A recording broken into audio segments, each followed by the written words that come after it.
produces high-quality maps for the CRPA and CCMPO, as well as for the municipalities that participate in our local planning program. In addition to managing our agency's GIS system, Steve has also worked hard at honing his graphic design skills. And while this falls out of the realm of GIS, he has been instrumental in preparing reports, flyers, posters, and other materials that have allowed our agency, other COG agencies, and the municipalities to convey important information to the public. And while many of you may have never met Steve before, you've undoubtedly seen some of his work. He's designed multiple reports over the past decade, including the 2013 Center Region Comprehensive Plan, the Center Region Bike Plan, and the Center Region Climate Action and Adaptation Plan, just to name a few. And if you're in the general forum room this evening, there's actually several framed posters hanging on the wall related to the development of several small area plans in the region, as well as bicycling in the region. These are some excellent examples of the high quality graphics that Steve has prepared for our agency and for the COG. Something else I wanted to highlight here this evening is kind of a shift in how our agency has been able to utilize the internet to have more internet-based GIS capabilities that have really expanded tremendously in recent years. This really allowed us to more effectively provide information to the public on a variety of planning topics. Steve has been very instrumental in overseeing the increased use of the ArcGIS online platform and has prepared several important online resources that can be used by elected and appointed officials as well as the public. In addition to disseminating information through this platform, we're also beginning to utilize it to gather feedback from the public as well, which will probably be very useful in future projects, including the upcoming update to the Center Region Comprehensive Plan. So I'm just going to share my screen here briefly to show a few of Steve's projects that he's done using this online platform. The first here is the Go Solar website. This website provides information to property owners and solar installers on the process of adding solar to a property here in the Center Region.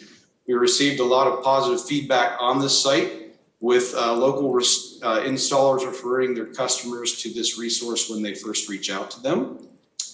Steve also works on formatting the Center Regional Planning Commission's annual report in what is known as a story map. This story map includes information on projects that our agency has completed over the past year, as well as an interactive map of land development plan activity here in the region. He's prepared numerous similar online resources for various topics, including several small area plans, Center Region demographics, an MPO 101 story map, as well as a map just on when refuse will be collected in the region. And then the last resource I wanted to highlight briefly here is the use of interactive maps that allow the agency to provide Center Region related data to the public in an easy to use format. This example here is an interactive zoning map, and this has all of the zoning for the 6 Center Region municipalities. And what's nice about it is a user can simply zoom in, or they can search by address, click on a property, they find out what the zoning is, and they can also click on a link that will take them to the municipal ordinance. They can learn more about what is permitted through that zoning district.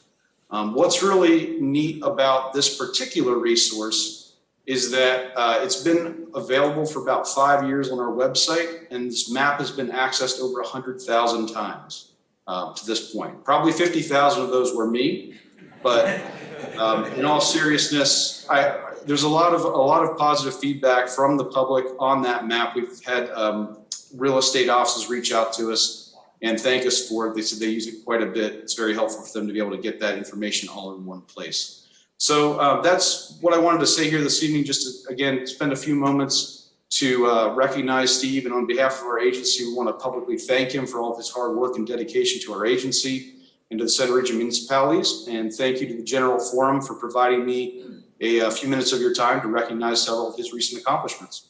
Thank you. Excellent. Thank you, Mark. Greatly appreciate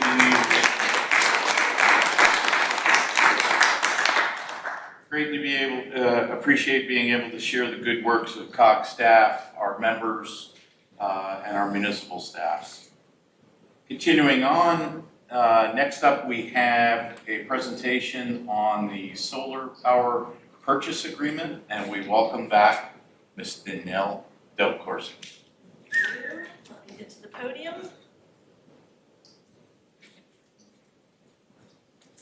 Oh, it's a shorter podium, yay. I don't need a little step stool, lovely. Well, thank you all. Oh, there's no microphone here, that's not right. Thank you all for having me. I really appreciate the fact that the executive committee asked me to be the COG representative on this solar power purchase agreement working group. This is my first opportunity to share in front of you, and gonna hunker down a little bit, probably about 15 minutes. Just want to give you a little heads up about how long the information is. The list of entities up on the screen there are the number of groups that are involved in this solar power purchase agreement working group, which is quite stellar to have this many groups that are coming together for this opportunity. So the first thing I wanted to do is, there we go over what the purpose of this presentation is this evening. We're going to review the steps that have been taken to date. The information is relatively infrequently brought in front of you, so trying to get your head wrapped around this project again takes a little bit of time, so some repetition needs to happen. I listened to the presentation that Peter Buck did for the State College Area School District, got a couple tips from him on how to proceed with this. So there's a lot of information here, really tried to scale it back to just what you need to know or pay attention or take away. A lot of the other detail you can get afterwards or on your own if you need to. The main part of this presentation is going to be about the details of the current step, which is preparing information that's going to go into the RFP. So I'll go through a majority of that information and then talk about some of the next steps. So here's the overview. So this is bringing everybody back up to speed with what this project is all about. Back in 2018, discussions began with Peter Buck and Joe Vigilone. Peter Buck was at the time a Ferguson Township supervisor. He was also involved in this type of project with Penn State. He saw some great opportunities and talked to Joe about bringing this to the center region to see if we could also take advantage of this entities scaling resources, being able to share resources together. In 2019, a working group was formed. Through that process, they developed goals, governance around the working group. 2020 hit, there was a little bit of a hiatus due to COVID. It kind of restricted some of the activity, but they were able to approve and sign a cost-sharing agreement in order to gain an energy services consultant. And just wanted to highlight that the State College Area School District led most of that. 50% of the usage of energy comes from the State College Area School District, therefore 50% of the cost.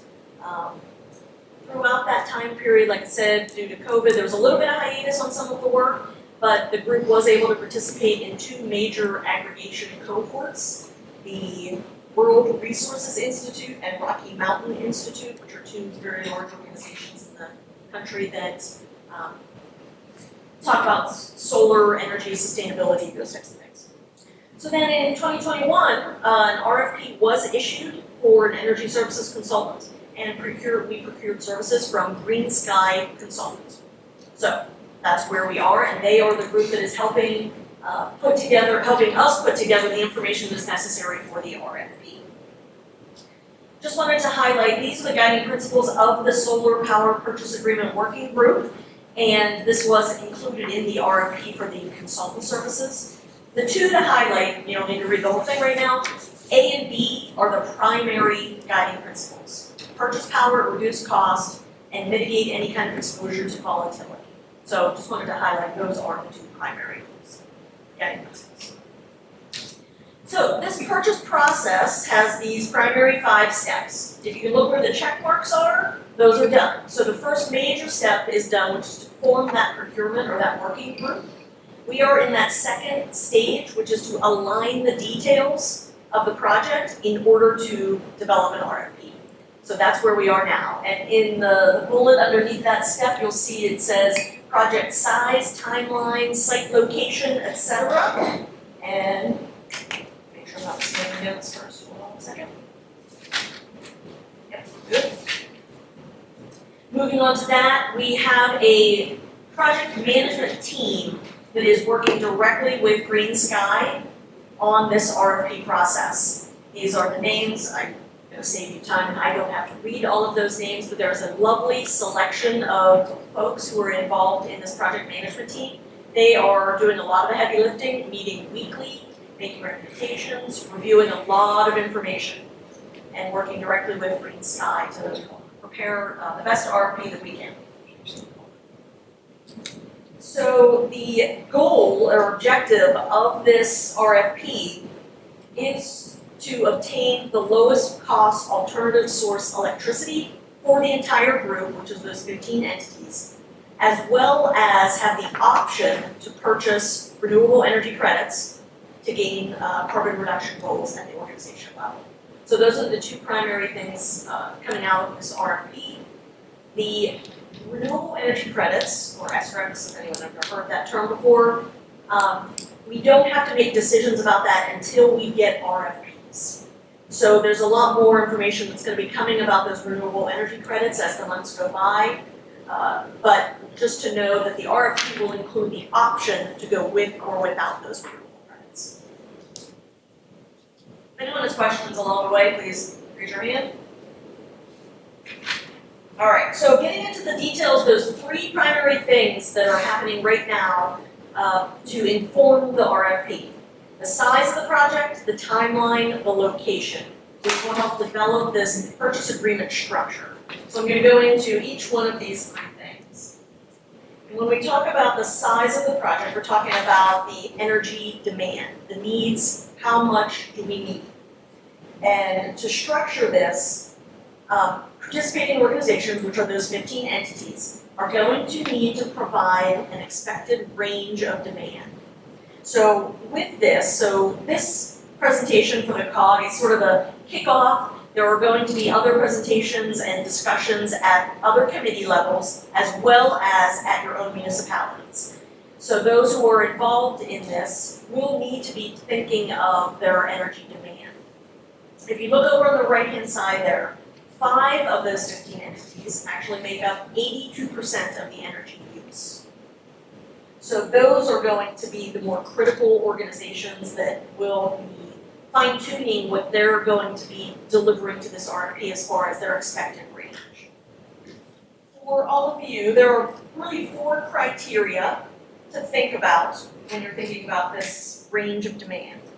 Price, risk, your aspirations as far as sustainability efforts, and if you have any targets for carbon emissions. So those are 4 criteria to pull in when you're thinking about the range.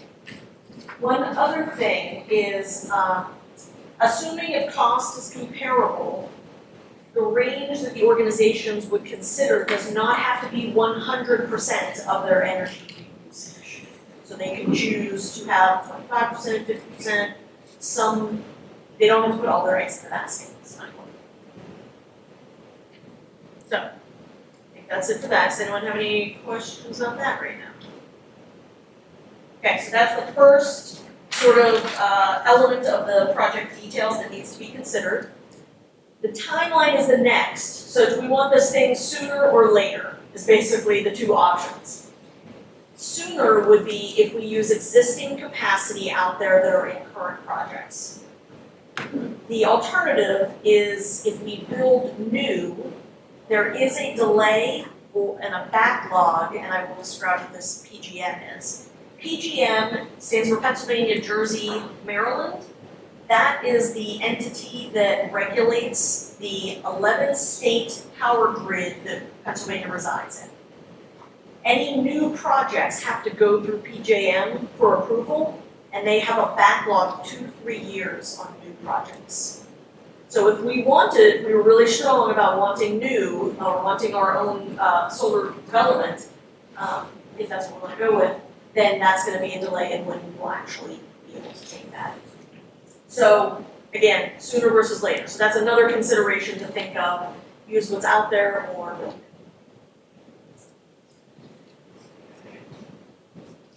So then the next is location. So we talked about the size, we talked about the timeline, and then the location. So where do we get this energy from. We could do local, very local, Pennsylvania, PJM grid, or other. So the little map on the right-hand side there kind of shows some pictures of where we are and what's outside of our area. What I will say is the PMT down at the bottom left there stands for project management team. So the purchase agreement power project management team's expectation is that we will likely not do a local build. It adds 2 to 3 years to the timeline again, so we kind of want it sooner than later. It may not actually be able to supply all the power that we need, so we need to figure out that size factor needs to be determined. And it may not be cost effective. So that's an expectation that we will likely not do a local build. Also, land is an issue as well.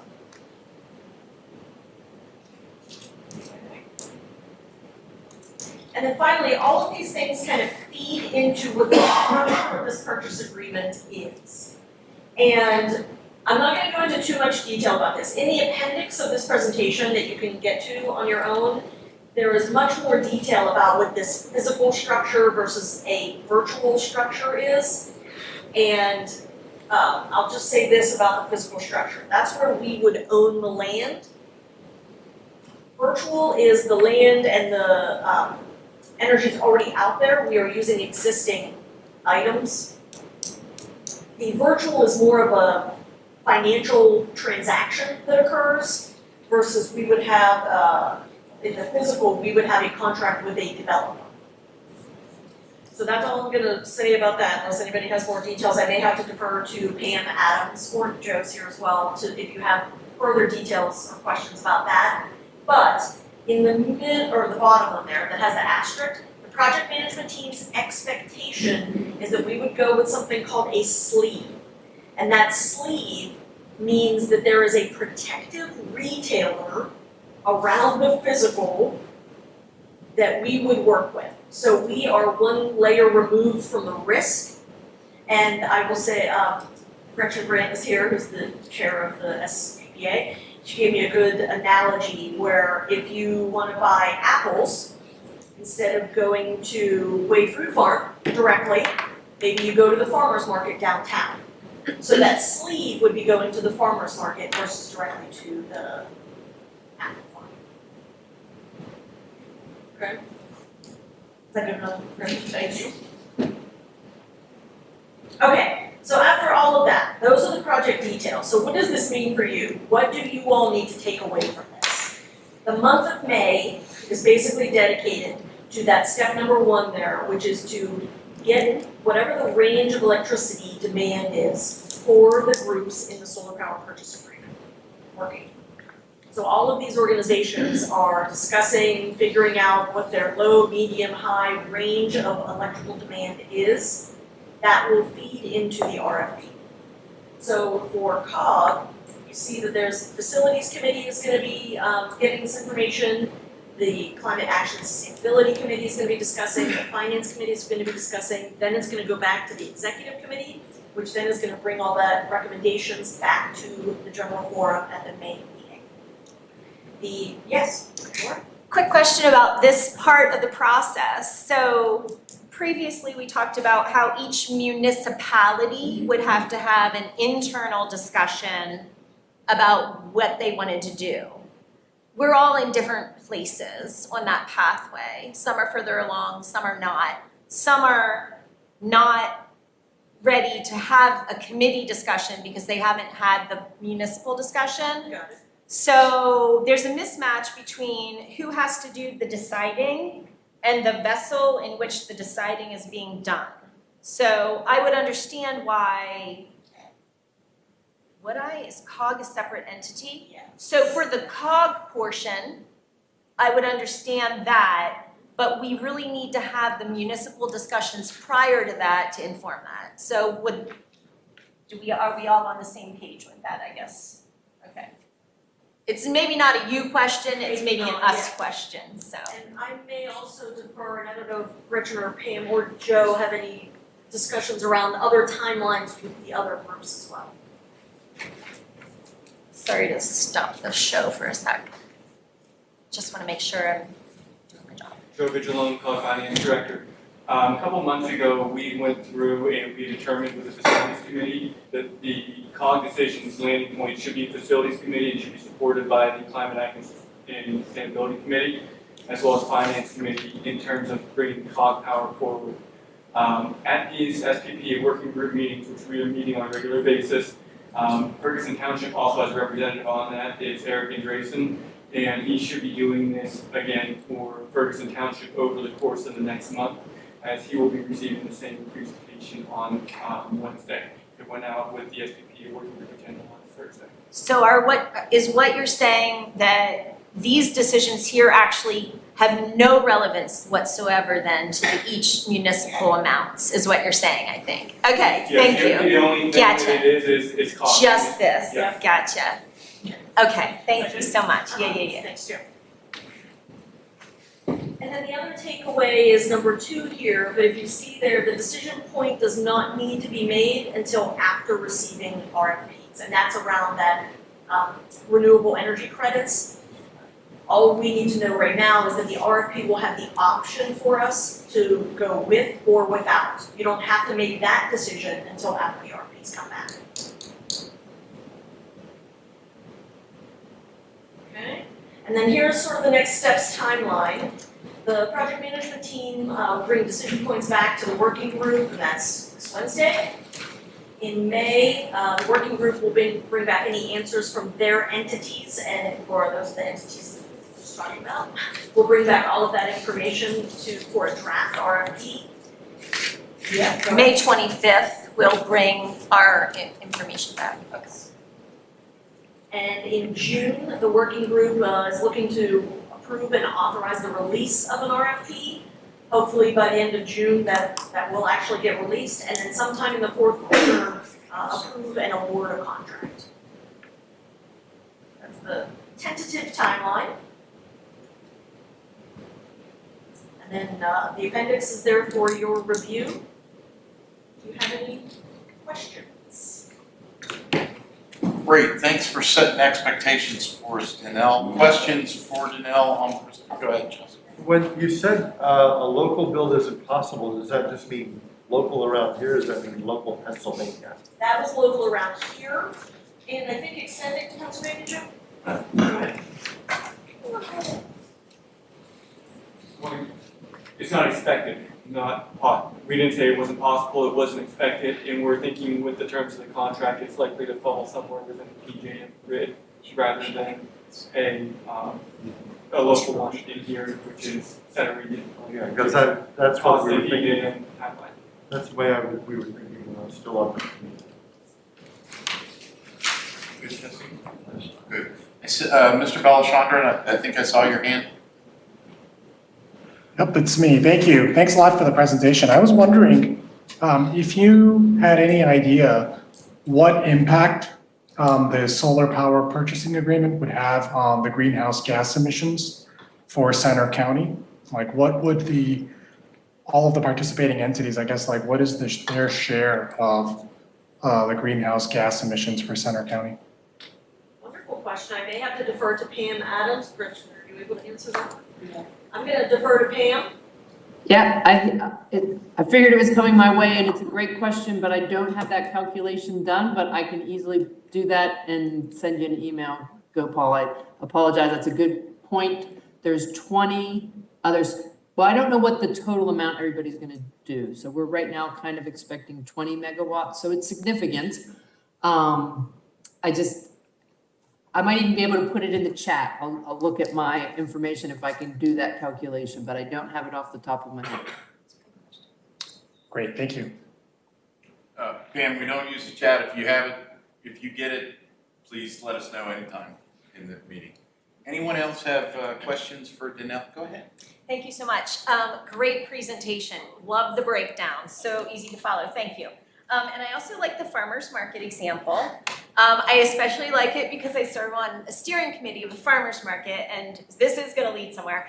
One thing that we spend a lot of time doing is talking about our sources. It's very important for us to maintain that trust and that credibility. We're nothing wrong with the commercial market, but we're specifically not on the commercial market, we set ourselves apart that way.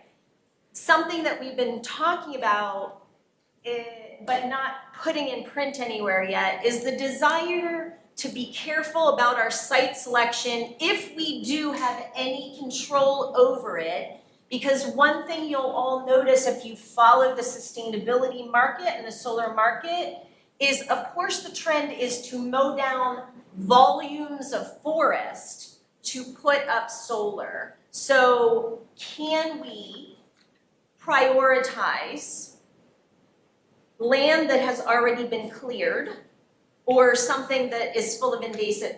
Can we write that into the RFP the same way the farmer's market writes it into its bylaws to ensure that that's just considered as one of multiple considerations?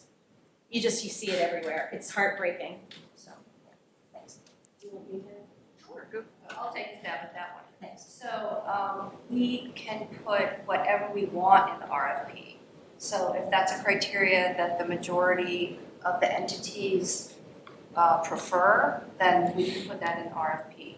So keeping in mind that whatever details we include in the RFP will potentially limit what we get back. But theoretically, we can put you can construct it in very creative ways. Could you possibly give the municipality some advice on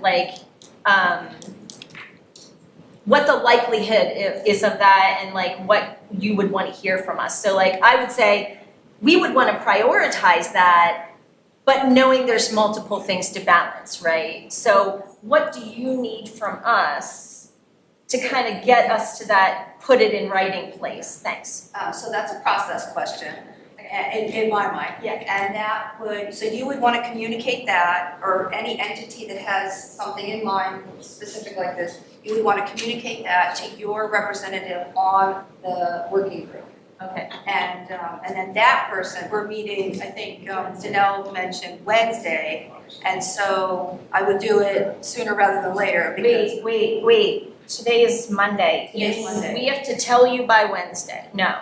Just for that recommendation. Well, for that recommendation. But All I'm saying is that you don't have a deadline at all, but we happen to be meeting next on Wednesday Oh, as a working group. Gotcha. So it's a great window of opportunity between Gotcha. now and then to shoot an email and say, hey, this is something that I think we should prioritize, and then that would be included in that discussion on Wednesday. Okay, and then if you decide, yeah, let's try to do something, when you're asking, then you're gonna send a question to the municipality saying, how do you feel about this idea? So they know to give you feedback, because I just don't, we have some trouble sometimes knowing which questions we're all answering. Sometimes we answer different questions as bodies. So if we don't know we have to answer that question, it won't be prioritized. So can your committee say to us municipalities, would you like to prioritize not cutting down forest if that's possible? Can you say that to us so we can answer it for you? I would say process-wise, anything that you have in mind, you would go through your representative to the working group. And so, we can't think of any question anybody might have within the realm of possibilities. Sure. But if there's something that you want to prioritize, you would go through your representative from Ferguson to the SPPA working group, and then that would be included in the conversation in that working You group. don't need us all to ask you the same question, just one of us doing It would be is enough. through the representative Okay. to the working group. Sorry for all the time, thank you, I understand. And that way, any communication can get to the working group. Okay, all right, I'm sending that email now. Ms. Ingman, I see your hand. Yes, there are two things that I've seen online about places where solar panels are placed where they would not require cutting down forests or using up land that has other uses. One is the medians on highways. And the other is the roofs of buildings that are already there, like shopping centers. Are those things that have been considered? I'm going to speak to this one. At this point, with the recommendation, or not, the expectation that we would go to a sleeve transaction rather than a physical installation, these will probably be solar installations that are already built. So when you're talking about next steps and could this be viable land, that would be a decision that's already been made by the solar developer that we would be hoping to procure the energy from the solar field. Very, very light. Okay, so Laura's suggestion that we might be considering cutting down forests is not an option. It could be, and if that's something that we care about, we should probably put in the RFP. But the expectation, as Joe said, is that the sleeve approach is likely, which that's already done for us then. So that would, Laura's concern would only be if we build new, If the new. right, which currently is not the expectation. The RFP. And if I can Thank add one more thing, the project management team is working on putting together a fact sheet to help the various organizations involved in this SPPA, of which there's 15 of them, in their decision-making process over the next couple of months. So there is a fact sheet coming out. As Gretchen has said, we have not gotten everything, but we're trying to give you as much information and relevant information as we can to help you in your decision-making process. Can I just add one thing to that, which is that we, the working group, I think at the last working group meeting, so a month ago, a Google Doc was created for all of the representatives from the municipalities to the SPPA to put any question at all, so that those could be gathered, it would be transparent, they're documented. And so again, all along, the idea has been that your representative would come to your board continuously throughout this 2.5-year process so far and keep that line of communication open both directions. And so that Google Doc, which is still up and available to have questions, that you would just, like in Laura's example, email your question to your rep for the SPPA, and then that person say, I would like for this to be included in the Google Doc, and then it would be. So again, any questions from anybody on any of the boards would be communicated through those reps and be answered, and questions would be documented in that document. Great. And just a reminder also, this is our first shot at this. You know, it probably won't be our last shot. We'll hopefully over time, we'll have many of these contracts trying to do what we're doing. Pam, I see your hand.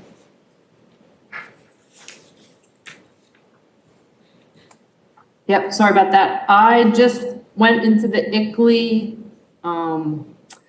software that has the protocol that we use for our inventory, and based on a range of what we're expecting, and again, we don't know what people's numbers are, but based on what we think the 15 entities might put into electricity, we're looking at between 6,000 and 11,000 metric tons of emissions, CO2e, carbon dioxide equivalent. So it's between 6,000 and 11,000, depending on where we end up falling. And that was the answers answer to Gopal's question, correct? Very good. Correct. That's the amount of greenhouse gas emissions that we would take out of our Center County inventory. Overall, for the contract, per year? Pam, is That that per year or per contract? That is per year if all 15 entities participate in the 50% to 75% range of their electricity. Can I have just one more thing? Please, Gretchen. And the reason I want to add this is because I mentioned this Google Doc that the working group put together for any questions. And we will talk about that again at our meeting on Wednesday to make sure that the reps to the municipalities spread the word to all elected officials that this is available. And then they would again give it to their rep to the SPPA working group so that we can get those questions. Because that is really important and we want the questions. We really, really do. And so it's just really helpful because that way we can get the information. If we don't know it, we can ask Green Sky, and we can get the answers to any and all questions that elected officials have. Just please, any question is a wonderful question, because last time I don't think we got that many, and this conversation is showing me that we want to make sure everybody knows that all questions are welcome. and they will be documented. Okay, thank you. Excellent, thank you. I will just say as a final, if there's no other questions, that I am the COG representative. If you have any questions or even if you don't know what to ask, because this is a lot of foreign language for most of us that are not deeply involved in the electric market, the electricity market, the solar market. So this is kind of foreign, so you may not know even what to ask. But if you have concerns, things like that, I'm your rep, so you can contact me and I will bring that information and try and get you as comfortable as you can back from that working group. We'll all be solar power experts by the end of May. Gopal, did I see your hand again? Yeah, actually, I just had a follow-up question for Pam, sorry. Which was that, so you had mentioned like the amount of greenhouse gases that are taken out as a result of it. So, I mean, what's the total greenhouse gas emissions for the county then? Is it like what percent? So we don't have Center County greenhouse gas emissions inventory. For the center region, it's 824,209 metric tons. And if we look at those 15 entities that are in the center region, it's roughly 3%. Now that's at 100%. 3% is 100%. I did that calculation a while ago, so I'm just pulling that number out from my past, so don't hold me to any of those numbers. But if you, I can confirm that, but I know when I looked at the 15 entities that are in the center region, so we're little, but we can be leaders and try to show other organizations that they could do this too. Oh, no, absolutely. I just wanted to get a sense for this. Thank you so much. Good. Any final questions for any of the members of the solar power purchasing agreement, Pam, et cetera? Great, thank you again, Danelle. Really appreciate having the expectations set out for us. Hopefully we will get more educated as we go. Continuing on in the agenda, next up we have a Musser Gap to Valleylands project update. Sharima. Yes, thank you, Chair Frank, I appreciate it. And as I mentioned to everyone last month, we're excited to present to you tonight. And I want to introduce some of my colleagues who are on Zoom. As I mentioned before, this project has been taken under outreach. So Penn State Outreach is now in charge of this project. So we have Tracy Houston, our Vice President of Outreach. She is on the screen. Thank you, Tracy. We have Pam Driftmeyer, Executive Director of Professional and Community Engagement. So we see Pam up there. And Neil Sullivan, University Planner. And in addition, we have our important community partner in Clearwater Conservancy, Deb Nardone, who is here with us in the room tonight. And so I will turn it over to our presenter, who is Mark Mclaughlin. He's the Director of Shavers Creek Environmental Center, and Mark has been taking the lead on this project as well as Neil Sullivan. So Mark, I will turn it over to you. Thank you, Sharima, and thank you everyone for having me attend tonight and present to you a brief update of where we have been and where we're headed with our Musser Gap to Valleylands project. Indeed, thanks to Tracy, Pam, Sharima, and Neil and Deb, all of whom have worked well with me on this project. It's certainly not something I've done alone. We have a steering committee that's been active here at the university as well, and really happy to be able to bring you this update. I want to share my screen as swiftly as I can and get us going here with my slides.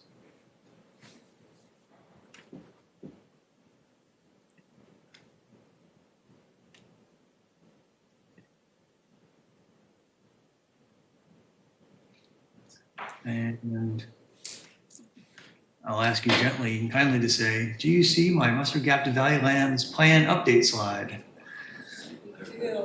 It's not in presentation mode, Mark, so I don't know if you want to do that. I am. Should be there now. It is, but we see your notes, so you want to go to the Really? next screen. All right, we can change that too.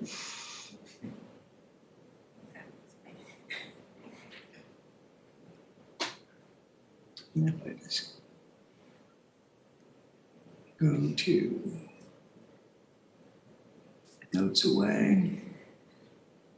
And slides. Oh, my notes are still there, aren't they? Yes, they are.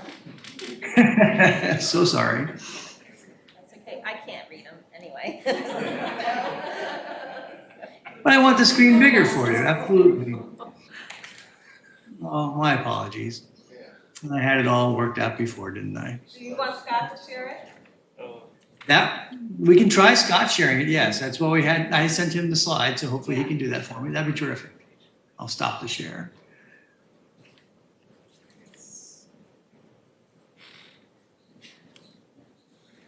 Scott to the rescue. Basically a bachelor's degree in communication. That's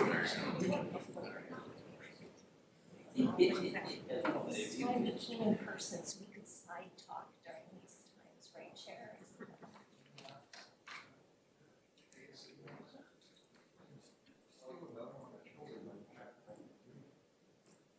That is impressive, Jesse.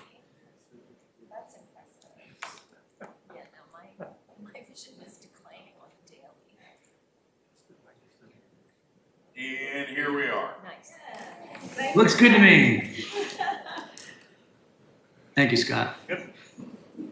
Indeed, I want to make sure that we recognize the fact that, again, from my seat at Shavers Creek, I am not operating alone in the efforts to make sure that this Mustard Gap to Valleylands project is successful. And so indeed, Shavers Creek, for those of you who don't know, is housed administratively within Outreach. We worked closely with Deb and Clearwater Conservancy, Neil and the Office of Physical Plant, and others at the Office of Physical Plant is a very large unit. And then our consultant firm, Biohabitats, to come up with essentially a plan of plans of which I can share with you tonight. As we move on to our next slide, I want to assure you all that Penn State is so excited to support this whole project and to have President Barron be so supportive over the years and for him to really spell out a vision for us that talks about how the Mustard Gap to Valleylands project and property is meant to remain accessible. And accessible between town and Rothrock State Forest for as long as we possibly can muster. And with significant input from the community, we've dedicated a whole lot of time and now resources over these past couple of years of developing a project that's going to be beneficial for community members and attract visitors to the region. The quick timeline rundown then looks like this. Since fall of 2018, we've been working on campus and in the community to develop and align what it is that we all want to have done with this property. That analysis has been as technical as including soil samples and vegetation assessments to having community assessment, asking the folks in the community that what is it that we should best do with this property. That started in the fall of 18 through the spring of 19. Penn State and Clearwater then shared these analyses with the larger community, exploring lots of potential land use arrangements with a number of different site design elements. We started putting together these different scenarios for long and short-term uses of the land. Started working with a process called geospatial design, which was a wonderful process that allowed this analysis and scenario pieces to come together to better understand all these many different implications of land use and land use decisions. By fall of 19 then, we started concluding these studies and landed on 7 design elements that were really important for the whole future of our planning process.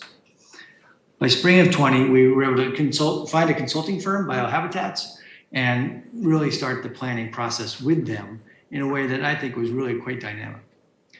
That project kicked off in the summer of 21. We can move on to our next slide.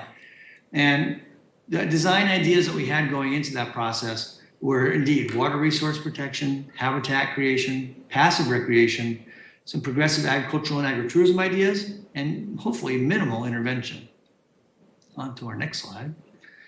And the consultant team that we hired at Biohabitats worked together with a steering committee from all across the university and Deb Nardone from Clearwater to try to embody and listen to all these different ideas that would have been put together to that date. To assess these ideas, synthesize them, and discuss them really allowed us to come up with a very dynamic planning process that helped us land on, frankly, 2 different processes to help separate all the many different ideas. Then we as a team were able to pick apart those 2 really good ideas and fold them into the one best idea, which still involves a number of phases and a number of different planning levels. We think it's relatively innovative, we think it's feasible, and it's certainly very phased as we go on to our next slide.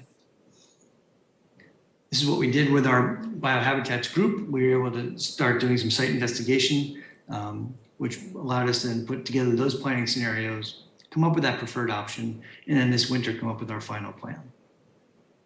On to our next slide. 7 key priorities then for the property. It's kind of a busy slide. You don't need to read all the small squares for each of the numbers. The numbers again are re-identified on the left-hand side, which says what's really important to us. First and foremost, that sequential trail experience that gets us moving from meadows and woodlands up into through the farm fields and up into Rothrock State Forest. Of the 65 acres south of Route 45, we want to make sure that we look at how much ag is being used there now. The southernmost components of that property are already in forest. How much of that forest land should come down? And what's that process like? And how long does that take to do it well while managing things like non-native invasive species?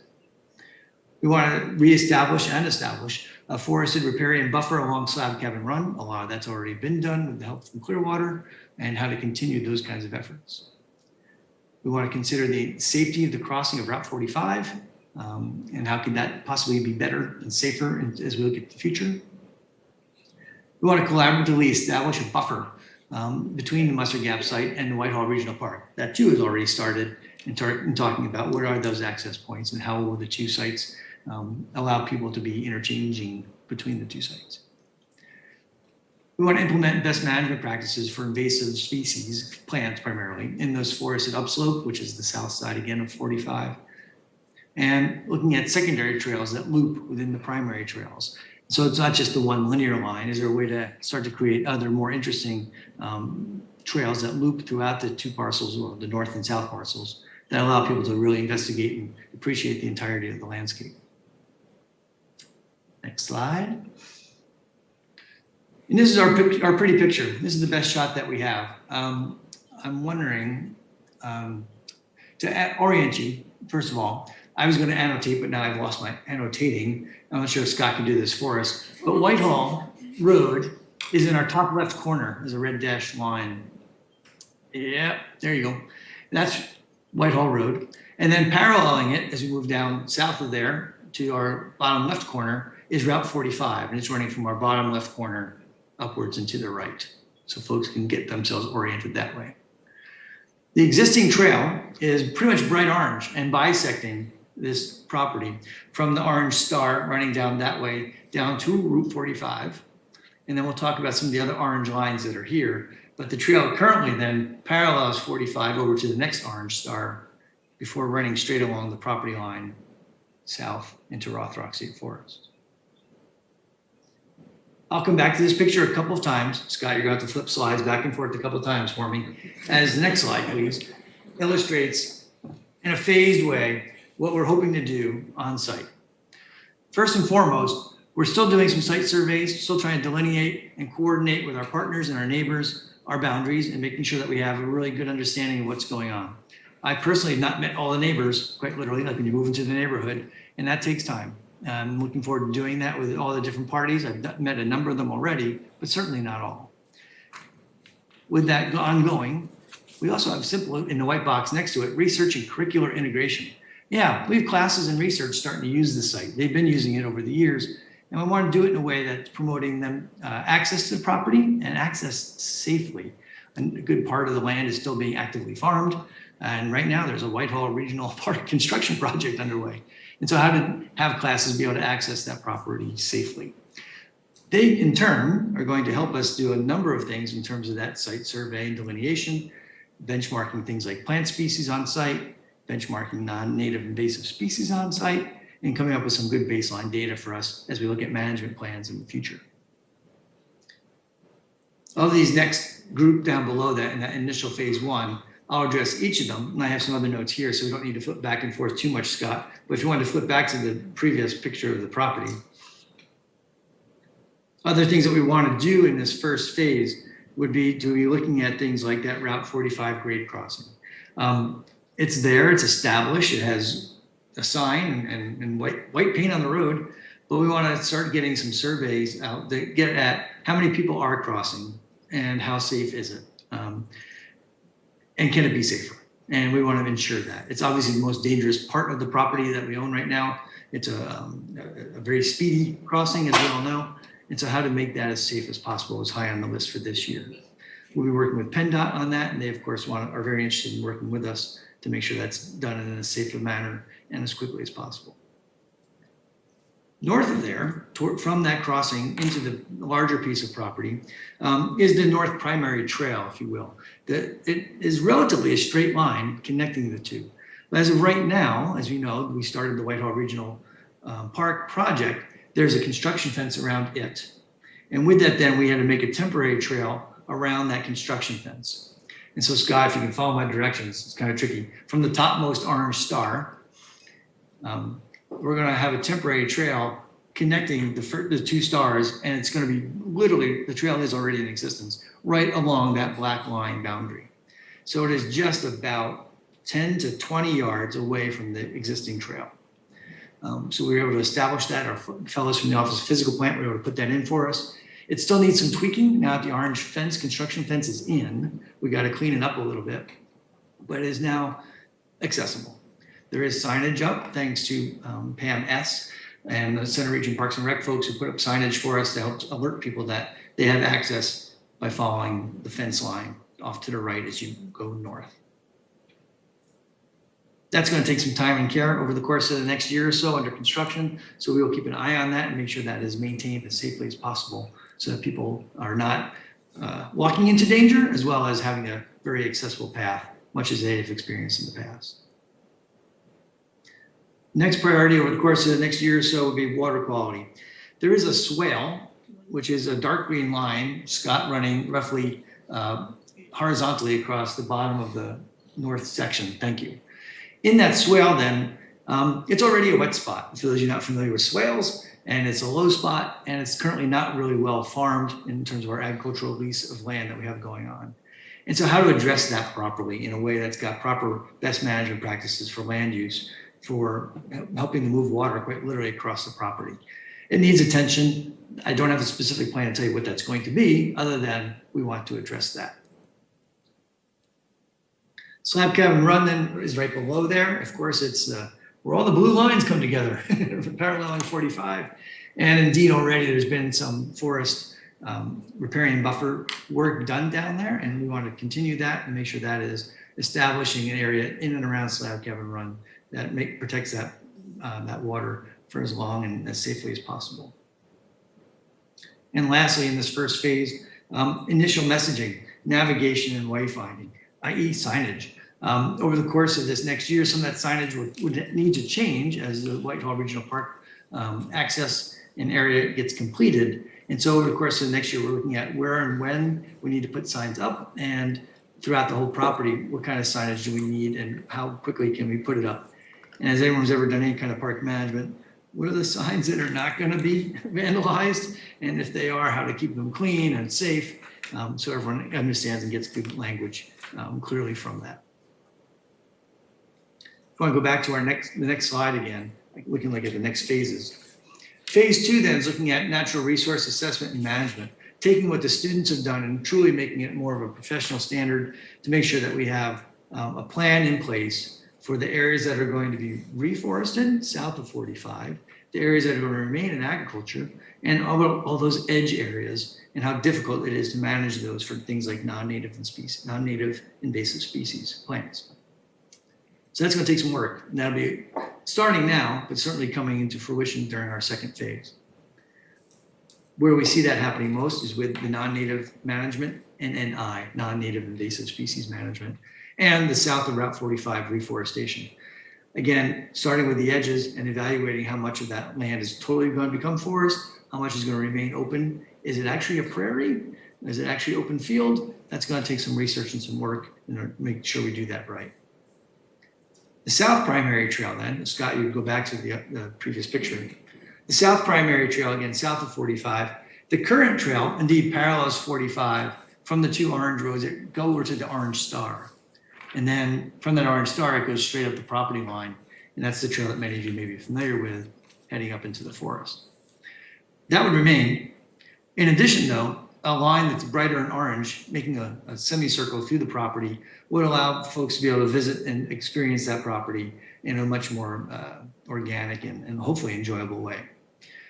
The other smaller orange lines will be much more along the lines of a phase 3, and are also looking at ways to capture the landscape in a way that allows people to really enjoy that landscape. If you flip back to our next slide just for a moment, then, thank you. Into our next phases, then, we're going to look at things that, would we want to consider a Route 45 reforestation? Would we want to consider other secondary trails in both the north section and the south section? We'll go back and look at that in a second. As well as someday, would we ever consider a bridge? Would the foot traffic merit that kind of effort and that kind of investment? It certainly comes to mind for anybody who's looked at this and said, wouldn't that be safer? It would be costly, and then engineering wise, is it possible? But let's make sure we do all the right assessments and make sure we have some numbers to support the fact that we need to invest that kind of money into that sort of passenger bridge. About the secondary trails, then we'll flip back one more time to the big picture, Scott. Secondary trails will be those light orange lines. In the top northern half, they are running around the perimeter of the property, which again, allowing for loops. Our friends in the Rothrock State Forest have a Friends of Rothrock State Forest who did a wonderful survey. And in it, one of the primary recommendations from our community was that Rothrock State Forest sure is steep and rocky and not always family friendly. Could we indeed have loops and other accessible trails? And if this is indeed a piece of property that's connecting the town to Rothrock State Forest, how could we do that? And so having those smaller, lightly colored orange lines there on our drawing will be things that we want to get to in that next phase. Certainly not something we can do right away, but certainly something we want to do in concert with how are we reforesting or not reforesting different portions of the property. Okay, Scott, we can go out to the next slide again. And then from this slide, we can go on one more slide. So our next steps with Penn State seed funding. Yes, there is Penn State seed funding. That's very exciting to announce that indeed the president's office is giving us $700,000 to start these initial phases. If we had to pay for every single effort of the initial first phase, it would be well over $1 million of work. He came through with $700,000, thank you, President Barron, to help us start to do these things I just pointed out that are phase 1. Again, highlighted here, we want to make sure that we maintain access and make sure that not so much improvement, but that access around the construction off of Whitehall Road remains something that's safe and accessible for everyone. Those trail improvements, dealing with some erosion and trail degradation and mitigating that, and getting some wayfinding and signage. We want to continue with our site surveys, including that part that has academic class engagement, which thankfully doesn't cost us hardly anything at all, but to get those plant communities surveyed, establishing some baseline data. Some of that baseline data, in light of your solar panel conversation, is talking about carbon sequestration. And to do that, you need to have some baseline data to say where we started before we move into something that looks a little bit more like a forest or even partial forest, or even meadow, or even prairie. Collecting that user data will also be important to do over the next year or so. The Route 45 crossing to evaluate it and its safety, working with PennDOT. And then indeed, seeking additional funding sources. I met even just today, and I have 2 more meetings in the next month with our friends in the Penn State development offices to start to look at what are some of the things that we can do to put together some funding opportunities, whether it be grants or private donors or foundations. There are lots of different avenues that we want to explore and that we feel pretty confident that we can secure to help us do these different phases. Next slide, please, Scott. There is an executive summary, and there's a link to it. It's Mark's presentation, but with prettier pictures and done in 15 pages. Thankfully for executive summaries, they're much more readable than anything that I can probably present to you. Questions about the project then can be starting to be directed towards me. And so my contact information is there for you. This slide is available for you. And we'd like to think that the vision that, I should turn my light, got dark. The vision that President Barron has presented for us over the years is really something that can come to light now. It's something that we have a solid plan, and in fact, a plan of plans that can put this together for us for many years into the future. it comes with a great deal of support from the community, just in the design pieces. And I'm looking forward to continuing that community support with all of you and our community at large that puts together this vision of a site that's accessible and it's safe and provides the kind of resources that the university can provide for our community at large. With that then, I say thank you, and I know that we probably have some time for some questions. Questions for the Penn State team? Laura, please. Thank you. Thank you so much for the presentation. Fantastic plan. I really love it. It's very exciting. I think the foundation you're building on is, I think I caught phasing out of certain type of agriculture that's going on there, because we know sometimes, right, you focus a lot on safety. I've been pretty vocal about concerns about the eventual conflict between people and agriculture if we're not really careful. And I think you are being very careful, but the intent is that the type of agriculture that will be happening there will be compatible with the visitors that are entering the site, I think is what I'm hearing. So I appreciate that. One thing I wanted to just focus on a little bit, some history, some kind of ancient history of this parcel. So back in, I believe it was 2004, there was a previous plan that was presented to the region that involved a bisection of that parcel with a connector between Whitehall Road and Route 45. Many people don't know this, but when the Toll Brothers development was designed, within the terms and conditions of that design, it was mandated that Blue Course Circle terminus be designed in a manner that could be extended, right? The engineering was laying the foundation by which that could be extended. So my point is that I think that in your priorities that emerged, the 7 priorities that emerged, they're very positive, and they should be, and they're wonderful, they're great priorities, and I've heard them throughout the process, and I'm glad they were captured. I think that a priority that wasn't captured is a non-action priority, which is to not bisect that parcel with a roadway. That's something that's very important for that watershed protection there, that we not introduce those risks into that. And at one time, that was the plan. That was really, the whole region voted against that. We did not want to see that happen. We wanted that to be removed from the official map. That was going to be removed. The agency at the region wrote Ferguson Township, get that off the map. We don't want that to happen. So if we can make sure that that history carries forward, and just for example, in the Route 45 bridge, like I get that for pedestrian. It's just like I see the word bridge, I think infrastructure, I think crossing slab cabin, I think bisect with road. So if we can just make sure we continue to frame that in a way that that's pedestrian friendly, just wanted to make those comments. And thank you so, so much for the plan. It's just really exciting. So exciting. Thanks. Yeah, no, thank you for your comments. Indeed, the word pedestrian could be put in front of that word bridge over and over again. I agree with you wholeheartedly.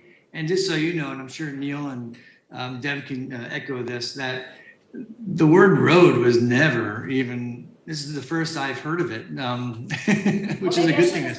Yeah, that was what, we really didn't want it though. I just want to make sure we just carry that forward. But that's indeed, for history's sake, I appreciate that too, to know that that has been discussed, and the never want part is pretty, I believe it myself, but indeed to know there's a historical strength to that is great to hear. Thank you for saying so.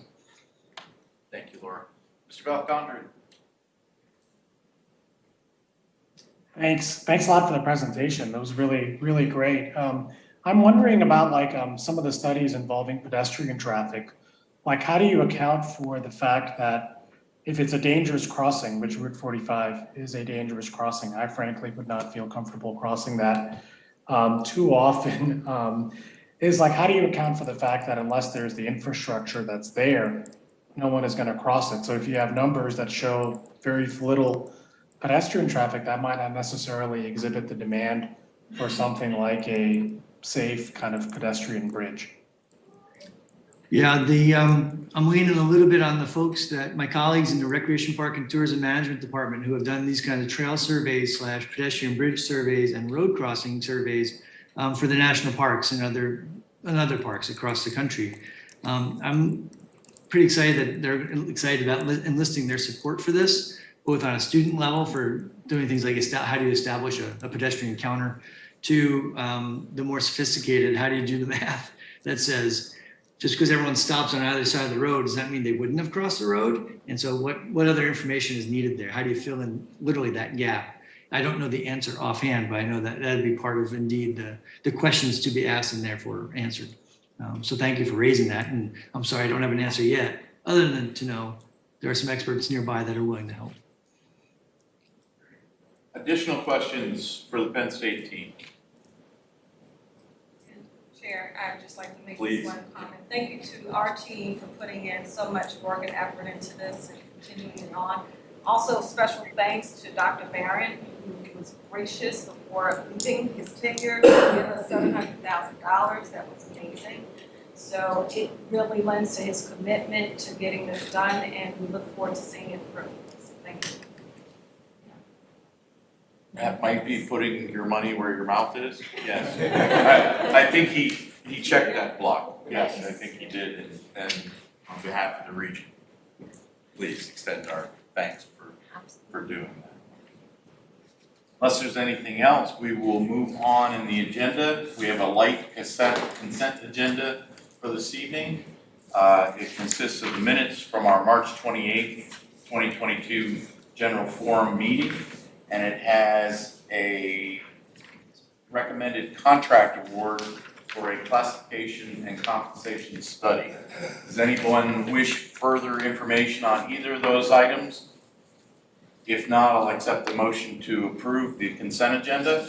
We have a motion. Do we have a second? I have a quick question. Please. Okay, my quick question is just the timeline for the classification and compensation study.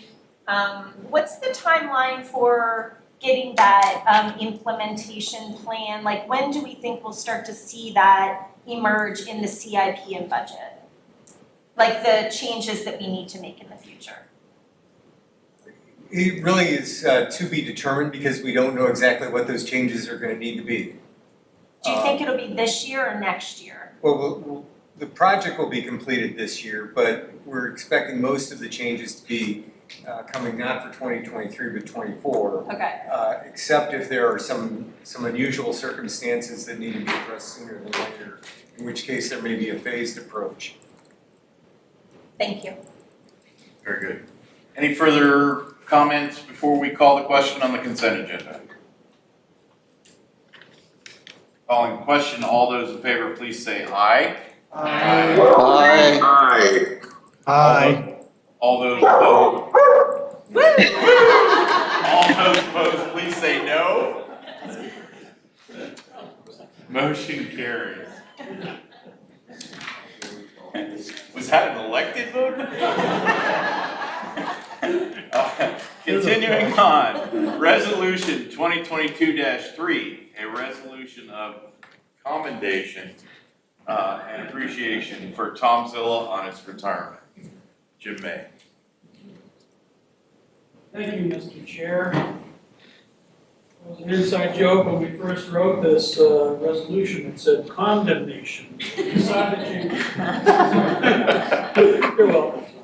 Joe Vigil about that. So. But thanks. Tonight I just want to take a few minutes to celebrate Tom's career with COG. Friday is the last day that he'll walk through our doors as a COG employee who will live on us. It'll be bittersweet for all of us, but hopefully a lot sweeter. So this is the part of the process where the supervisor gets to explain what Tom did for the past 32 years. So I'll keep it short. Because I was only here for 13 of those years, I really wish I was here for longer. It was thoroughly enjoyable working with Tom. And the good news is it's pretty easy to summarize what Tom was all about. He was busy working to make transportation safer, better, and more convenient in Center County. He was working to build consensus among all our governing bodies, our elected officials, and staff, and build working, lasting relationships with staff. But he was consistent with all those things over his career. Some of his most consequential accomplishments are listed in the resolution that he'll be acting upon shortly. And I've been blessed to work with Tom for less than half of his career. I wish it was longer, as I said. He has outlasted several supervisors here at COG. But if they were here tonight, I'm sure they were echoing our words and feel blessed that they were able to work with him as well. I just wanted to touch on a couple of his big projects. What I really wanted to do was try to convey and share with you some of the qualities of what he meant to me and others inside and outside our organization. For Tom, I think some of the stuff he did was just his normal way of working and the way he lives. But for some of us, and myself included, it's just been really special to work with somebody who seems to have such a great sense of well-being, kindness, and compassion for other human beings. So Tom, get ready to squirm. I know you're not going to turn on your camera right away, but I have a few things to say. So, Tom was passionate and serious about his work. Planning for, applying for funding, getting through the review process, getting big transportation projects approved is incredibly complex. Tom was really excellent at that.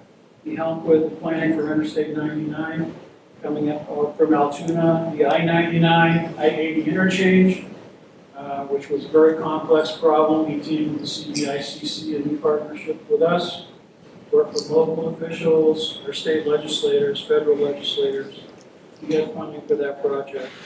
Currently working on the State College Area Connector, another very complex process and project that is important to this community as well. So Tom had to be determined to stay the course for those projects. His diligence to get the projects done has brought lasting value, safer roads to residents, visitors, businesses in the community that really just can't be measured. Tom was a consensus builder. The MPO that was first formed in 1982 was a center region only. A few years ago, it included several other communities outside the center region. And in 2004, Tom, working with elected officials throughout the county, completed a multi-year process to form a county-wide MPO. That took a tremendous amount of work with stakeholders to assess their needs, capacities, key issues, concerns, challenges, funding, very, very complex. Finally, they came to a consensus on what could be established to guide transportation planning throughout the entire county. That's the model we use today, is the one that Tom helped create in 2004. A big part of Tom's legacy is the consensus building that was used to build that. It's a testament to his patience and commitment to improving transportation countywide. Tom's a good listener. I can't tell you how many times I had to ask him, do you have a minute? So he had about 20 years of experience when I showed up at COG, and thank God for that. It took me a while to figure the system out. He helped me navigate the politics of the center region, the complexities of working with COG processes, and he listened to everybody at all levels of the organization to help us all through the complexities of COG. I can bounce any crazy idea, issue, or problem, random thought off Tom in confidence, and I'm grateful for the time that he gave me. He's helped me be a better manager and a better person. And he offered the same thing probably in COG in a few minutes to talk. He's just beyond generous with his time. Tom has remarkable empathy. Many of you know he commuted from Altoona for 32 years that he worked here. That was prior to I-99, which was quite a drive. And that made for long days, coming to General Forum meetings, MPO meetings, Planning Commission meetings, meetings up in Penns Valley, Nittany Valley, all over the place. But that never stopped Tom from being the Good Samaritan on the way to and from work. He always stopped to help a stranger with their broken down vehicle, either helping them fix the problem or calling for help. It was not unusual for him to pick up a stray dog and get it back to its owner. Work with the niece. Tom was a workplace hoarder. Sorry. It's alleged that his office contained some of the original parchment paper with William Penn Roadway System for Pennsylvania. It's not unusual to ask Tom where a particular piece of paper was from, say, 2008 at a meeting, or where it was in his office. He'd go 30 pages deep and find it like that. It's like a magician finding a card.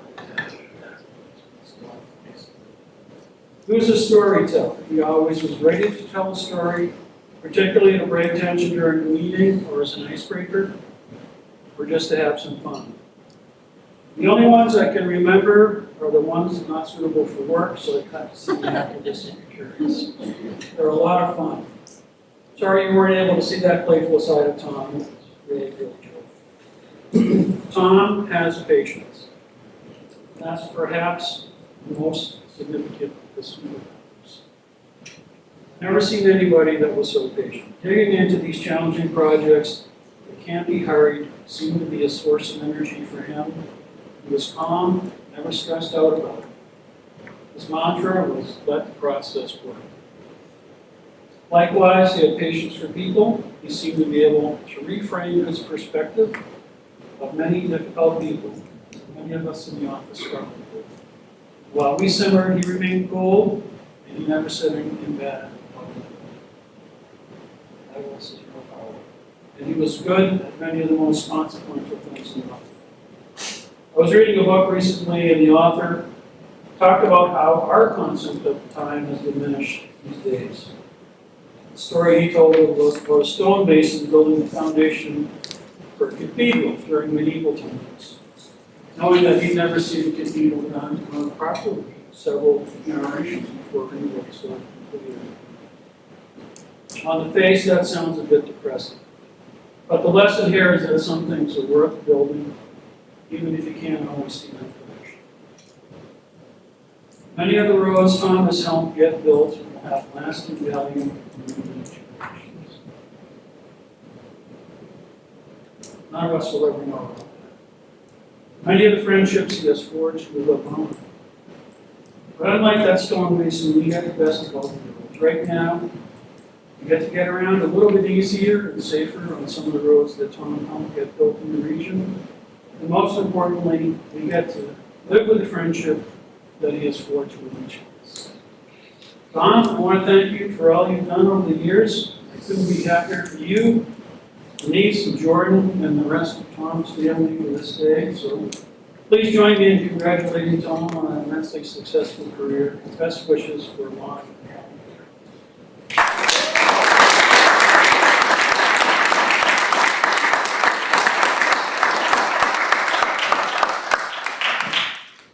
We tried to get Tom to stay on until the completion of the State College area connector, but for some reason, he was not agreeable to that. Tom, any words for us? Wow. Thank you, Jim.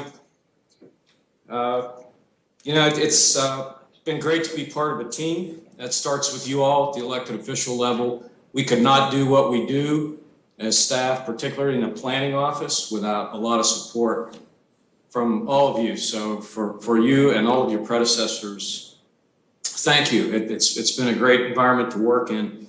Our executive directors, Eric and Jim Steff, thank you. Jim, again, it's been a great 13 years. A lot of people don't know, one of my favorite numbers is 13. And I spent my first 13 with a guy by the name of Bob Binney, who was a great mentor and friend. And I've been able to spend my last 13 with another great mentor and friend in Jim. So very appreciative of that. Our transportation staff has been great, and they're the ones who deserve credit. They're the ones that do a lot of work here to get this stuff done. So all of them, I won't name them all tonight. So you all are used to my lengthy presentations, and we're not going to do that tonight. But our external partners at the county, at the municipalities, other stakeholders at different levels, it's just been a great ride. I've been fortunate to be part of such a great team here at COG. The quality of the people is just unbelievable. And you look at the folks recognized tonight, Becca and Lou. Can't believe Lou's going out the door. I just about had a heart attack when I heard about that one here, because he's been so good for the organization. Steve Arnold in our office, and Adam Brumbaugh, I've worked with for a long time. And I've been very fortunate I can't get out without a little fun. So very fortunate that a lot of the MPO chairs have been from College Township. And every time Adam wanted to try to wipe out the funding from the municipalities to the MPO, I would just say, go talk to the MPO chair. And we would both laugh because he knew he wasn't going to get anywhere with the MPO chairs. But honestly, great individuals, all the managers that I've had a chance to work with. So just thanks. It's been a privilege, and thank you all. Wish you the best, and I'll be watching from not too afar. But thanks. Thank you, Mr. Chair. Thank you, Tom. We do have a resolution 2022-3, a resolution of commendation and appreciation for Tom Zilla on his retirement from COG after 32 years of service to the Center County Metropolitan Planning Organization, the Center Region Council of Governments, its member municipalities, and the residents of Center County. So moved. How about it, as a COG, we will all make the motion and second it. Go ahead, put that one in Poor your, minute taker. put that one in your minutes. No, any further discussion? Call the question, all those in favor, please say aye. Aye. Aye. Any opposed? I would say no. Motion carries. Tom, thank you so much. Continuing on, interfund, interagency loan, Fire Capital Nature Center, Joe Vigilone. It's never easy following Tom, but I'll do my best. This interfund interagency loan, this was considered for the Phase 2 feasibility study to be taking place for the boardwalk in Norwood Marsh Nature Center. The loan is in the approximate amount as contemplated in the 2022 budget. We anticipated making this interfund interagency loan in the development of the 2022 budget. So this is largely the paperwork necessary to make this happen.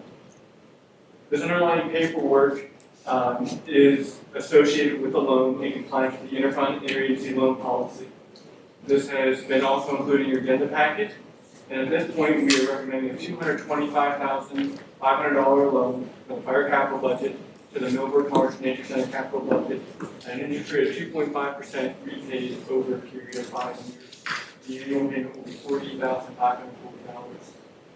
So going forward, at the bottom of page 6, there is a motion on your agenda in which we are requesting that that be made, and then on page 7, at the top of page 7, Captain is asked to abstain from this vote. No participation in front. Questions for staff? If someone is comfortable making, I'm sorry, go ahead, please. I'll make a motion. Oh, very good. We have a motion. We have a second. Any further discussion?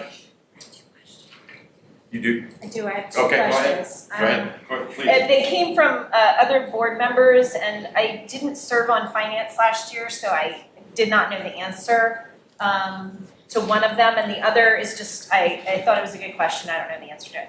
Okay, so the first question is, what is the basis for this method over just a normal funding scenario where each municipality pays their assigned percentage? Why did we select the loan option over just the regular funding option? Okay, question 1. Joe, go ahead. The reason why is we could have funded the full $225,000 in 1 year. The finance committee felt it would be better to spread out over 5 years. And the reason why we need to do this from program to program is to repay the various funds based upon participation level. For instance, Harris Township does not participate in the fire program, but they do participate in the parks program.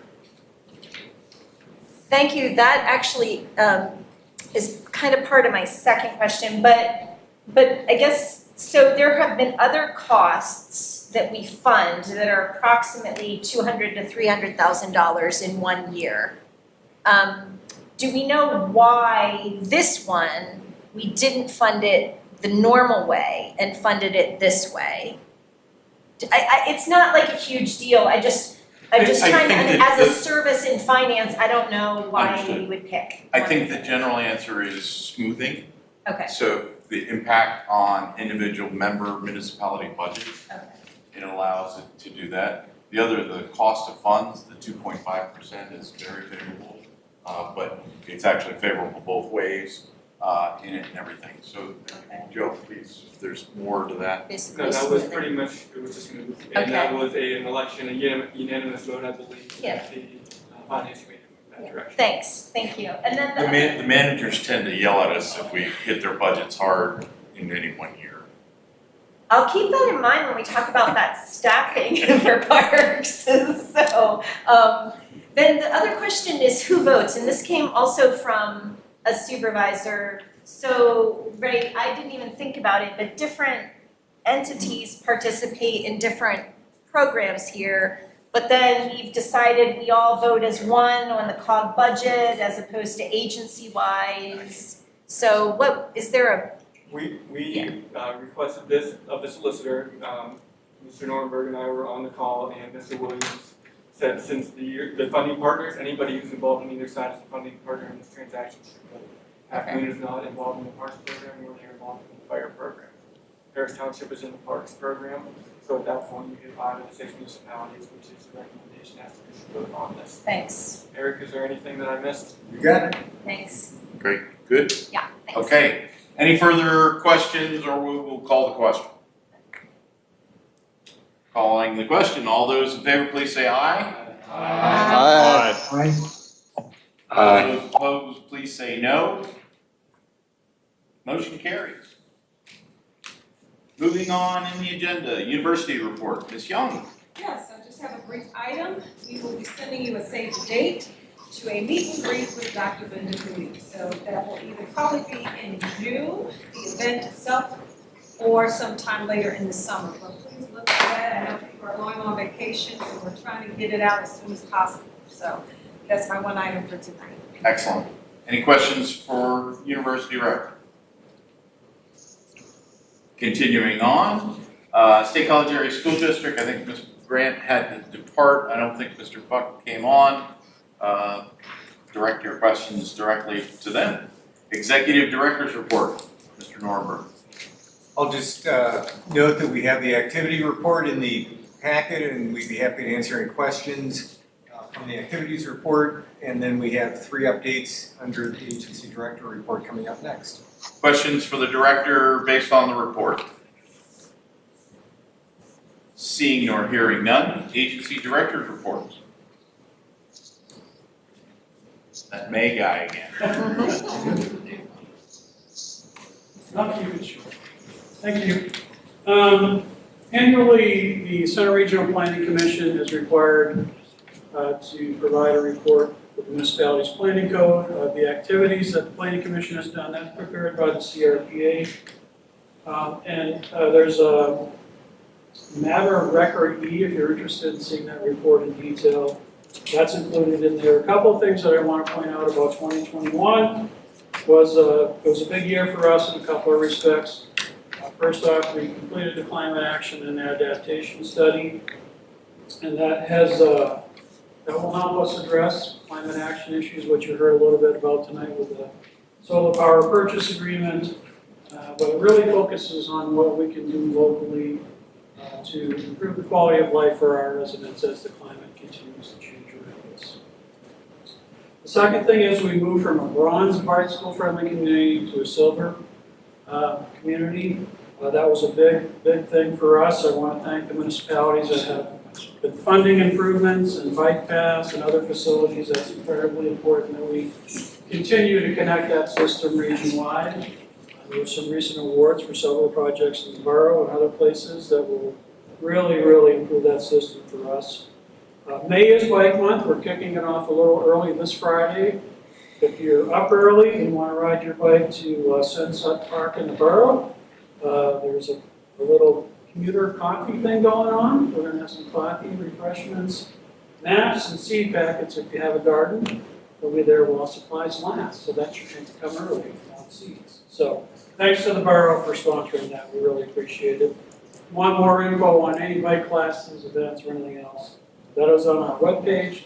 The last thing is, last year we also merged the COG Public Services and Environmental Committee, the Transportation and Land Use Committee, into the Land Use and Community Infrastructure Committee. So that gives us land use, transportation, and community infrastructure in one committee. Those are the three big elements of the stool for development of the region. So that's it for me. I'd be happy to answer. Questions for Mr. May? Seeing nor hearing none. Thank you. Ms. Salakankis.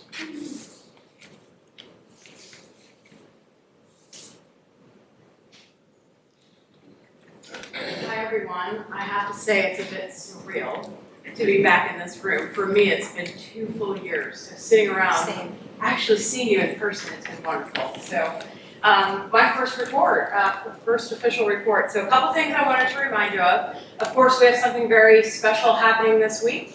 Wednesday is our groundbreaking at Whitehall Road Regional Park, 2:30 p.m. I have a couple of suggestions for you if any of you are planning to come. There is parking available inside of the yards. So if you come down Blue Horse Drive, parking is available on Whiteout Way, but it is Whiteout Way past the pool. So that is a loop. If you turn on the wrong one, just keep going, because you will be parking on the lower side of the pool. And we have backup parking at High Point Park as well. So if you do plan on joining us, give yourself about 10 or 15 minutes to walk, depending on which location you end up parking at.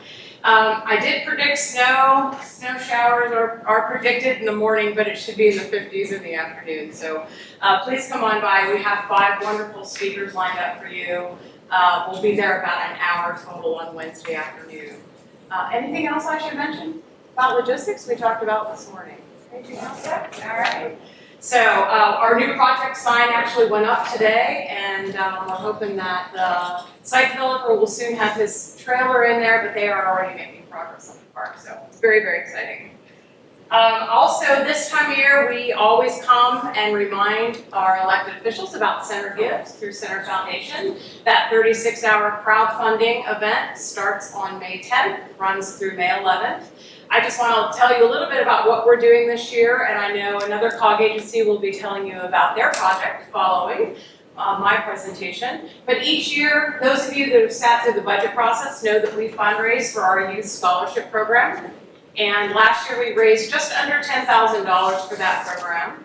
Center Gives is our main fundraiser for that program. So this year we're actually hosting a preseason plunge at Welch Pool. We're actually opening up for a private swim that evening. So any tickets that are sold that night are for families or individuals to come out and swim between 5:30 and 7 at Welch Pool. That is our fundraiser as part of Center Gives this year. So we'll also be outreaching to people who have supported us in the past over the next 10 days. But something very fun for us.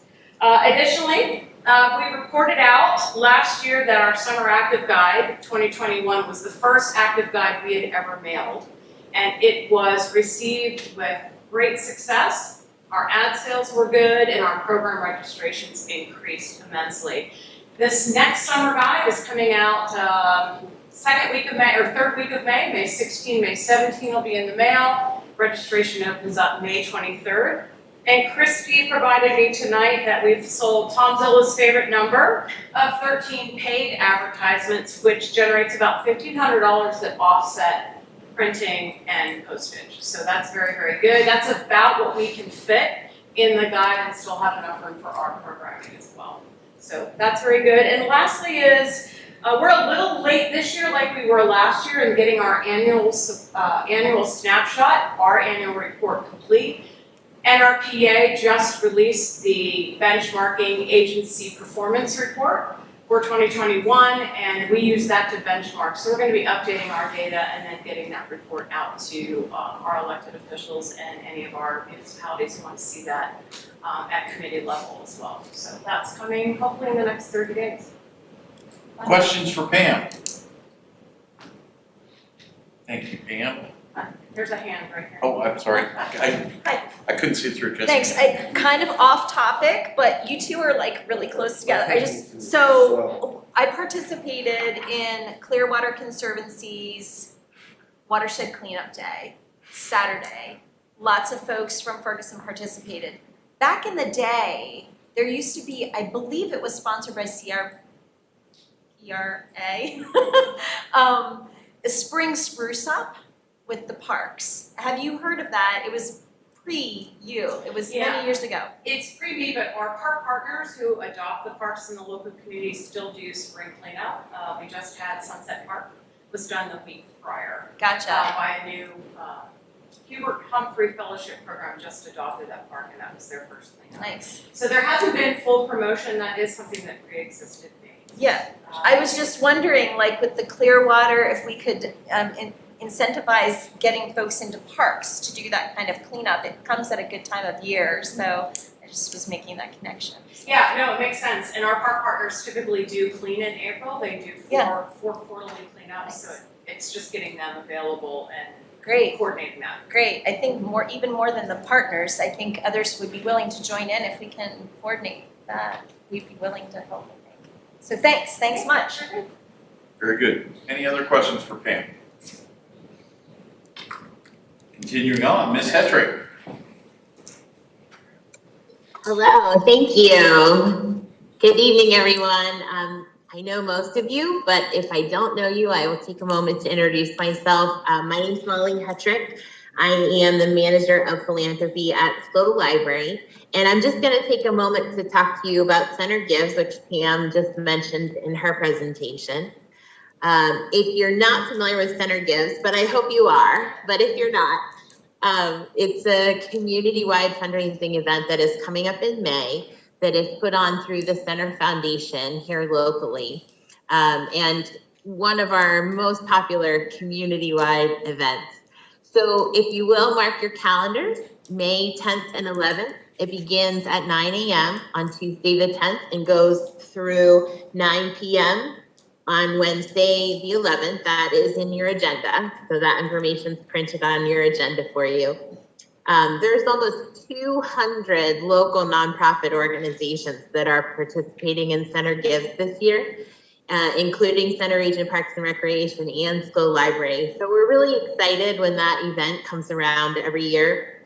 Through that sort of collaborative marketing, we get a lot of energy going in the community and people talking and engaging with the nonprofits. And it's just a wonderful opportunity for people to connect with the nonprofits that they feel strongly about in the community. So there is an opportunity also to win prizes based on the number of donors that each organization has, and the ability to win a piece of the stretch pool, which this year is $300,000. Based on the amount of money that organizations raise. So there is a little bit of friendly competition to it, but there's a lot of collaboration as well. And I just want to call out Deb. I see Deb from Clearwater's in the room as well. Lots of organizations participate in Center Gives. So we're really excited at SCO. We have our theme this year is Ride the Waves of Possibility. And it links to our summer reading program, which has a waves theme as well. So I thought I'd show you a quick preview of what the postcard is going to look like. Nice and bright, so please watch for that coming into mailboxes. It also invites people to start the day with SCO at 9 a.m. on Tuesday or 9 a.m. on Wednesday. We're going to try for a prize hour to see if we can increase our prizes a little. And as Pam mentioned, this is one of our major fundraisers. So operationally, it's a really important fundraiser for SCO, as it is for a lot of the other organizations too. So please consider participating. There's something for everyone. So when you log into the centergives.org and take a look, I'm sure you'll find an organization that you can connect with. So thank you for giving me a couple minutes to talk about Center Gives. It's good to see you all, so thank you. Great. Any questions for Molly? Great. Continuing on in the agenda, we have our authority board and committee reports. First up, executive committee, Mr. Barlow. Well, I have very little to report on, except what's there. There's a request there to provide consensus board council feedback on the meeting experiences over the last 2 years, and then for the next executive committee meeting. I have a question about that, because it says that we're meeting on Wednesday, May 18th. Is that correct? That is correct. The 17th is primary, and there was a discussion. Well, that's right. That's fine by me, frankly. Okay, and that's all I have to report. Excellent. Questions for Mr. Barlow?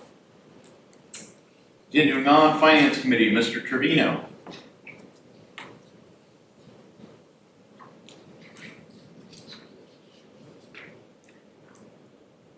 It looks like Dan might have froze up right now. I will say that what is staff supplied in the agenda is a pretty good compilation of what was discussed at our meeting. Human Resources, Mr. Strauss. Thank you, Mr. Chair. I'm actually in the room for once. What is written in the agenda is quite thorough, but I wanted to go over the points myself. We reviewed the job description for the part-time staff assistant for the Alpha Fire Company, which was approved and budgeted last year, but it was the position was never followed up on because of the COVID crisis. We also approved the awarding of the compensation classification study or survey to the GovHR, which was voted in our consent agenda. We reviewed the Park and Rec staffing study results, which will be used to prepare the 2023 staffing request presented during the May 4th HR committee meeting. So I look forward to Pam's presentation, I guess, next week. Yes. And where was I here? We approved the revised 2022 COG salary schedule to include the finance administration position created earlier this year. And this is the one that I want to point to most. We have an opening discussion on the cost of living adjustment for COG staff for the coming 2023 fiscal year, the COLA. Given our current inflation levels, the COLA is extreme. So I can see that we're going to have some possibly contentious, but yet robust conversations regarding it. So just to kind of give everybody a heads up. So that's all I have. Questions for Bob? So are you, the heads up, so are you saying that there's gonna be like expected a larger increase? Is that the heads up? That is what would be, given the current formulas, yes, it would be a significant increase. And this is what we talked about last year as maybe being potential because of the. If I could just note, COG's policy regarding the COLA and merit formulas does have a requirement that if it's going to be over 5%, that it requires general forum approval. So this is the initial stage of having conversation with the HR committee and making sure there's time for adequate consideration by that committee to make a recommendation to the rest of the general forum. Thanks. Thanks, Eric. Good, thanks. Mr. Trevino is no longer frozen. I'll circle back to him. Is there anything you'd like to add to what's in the agenda? Thank you. Apologize. I think the bandwidth from this hotel in Hershey cut out right as you called on me. So it wasn't my intention to cut out. But the end result is no. I think the summary you have in your agenda of our Finance Committee meeting is very good, and I have nothing to add. Very good. Thank you, Dan. Parks Capital did not meet. Public Safety did not meet. Facilities Committee, Ms. Hartle. Yes, we did meet, and the summary, again, is very good for what we did. We do have a project manager now that is leading us project management efforts for the Whitehall Road Regional Park and for Phase 2 of the Education Building and the Welcome Pavilion. So we are very pleased that he is on board. And probably the big note for the Facilities Committee is, as you heard previously in this meeting, is that Lou Brumgard is leaving us and moving on to another career opportunity, and the Facilities Committee would very much like to thank Lou for his tenure and for his service and for being our first facilities coordinator and for doing an outstanding job and getting us in a good place to move forward. Agreed. Questions for Ms. Hartle? Laura? Sorry, I'm full of them tonight. My question is really about what our transition plan is for Lou leaving and the project manager for the two massive projects that we are just groundbreaking on. Like, is there a transition plan in place for who that project manager reports to and how that, Eric, please. Yes, we met about that this morning, actually. So one of the project manager primarily has been reporting to both Lou and Pam. Pam will take the lead on that, but we will be fleshing out more of that transition plan over the next couple of weeks.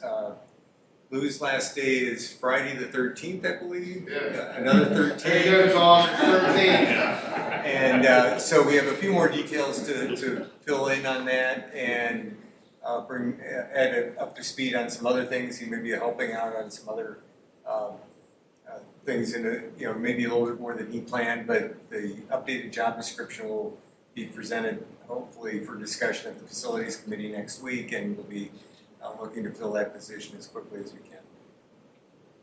Thanks. I know we're already stretched thin in that respect, so appreciate that update.